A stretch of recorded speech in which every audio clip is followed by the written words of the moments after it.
India में बहुत सारे कोड्स हैं।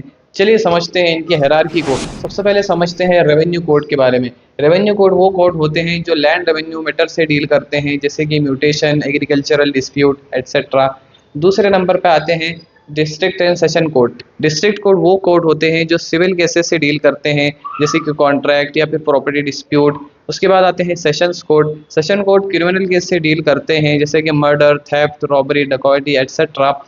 डिस्ट्रिक्ट और सेशन कोर्ट दोनों अलग एंटिटी नहीं हैं, बल्कि जब किसी कोर्ट के पास सिविल केस जाता है तो उसे डिस्ट्रिक्ट कोर्ट एड्रेस किया जाता है, और जब किसी कोर्ट के पास क्रिमिनल केस जाता है तो उसे सेशन कोर्ट के नाम से एड्रेस किया जाता है। और डिस्ट्रिक्ट एंड सेशन कोर्ट के सबसे बड़े जज होते हैं प्रिंसिपल डिस्ट्रिक्ट एंड सेशन जज। उसके बाद आते हैं हाई कोर्ट के ऊपर। High court high court civil और क्रिमिनल अपील और फंडामेंटल राइट्स के वायलेशन के केसेस को सुनती है। हाई कोर्ट किसी भी स्टेट की सबसे बड़ी कोर्ट होती है। दो स्टेट मिलकर भी एक हाई कोर्ट को शेयर कर सकती हैं, जैसे कि पंजाब एंड हरियाणा कोर्ट का हम एग्जांपल ले सकते हैं। उसके बाद आते हैं सबसे ऊपर supreme court. Supreme court is the apex court in India. इसके जो सबसे बड़े जज होते हैं वो चीफ जस्टिस ऑफ इंडिया कहलाते हैं।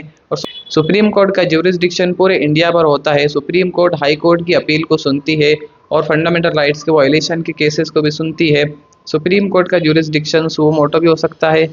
उसके बाद आते हैं स्पेशल कोर्ट्स। स्पेशल कोर्ट्स यानी कि ट्राइब्यूनल्स हो सकते हैं, जैसे कि इनकम टैक्स अपील ट्रिब्यूनल जो इनकम टैक्स केसेस को डील करते हैं।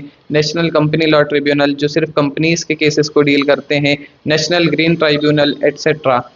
थैंक यू सो मच, और ऐसे ही वीडियोस को देखने के लिए मुझे फॉलो करिए।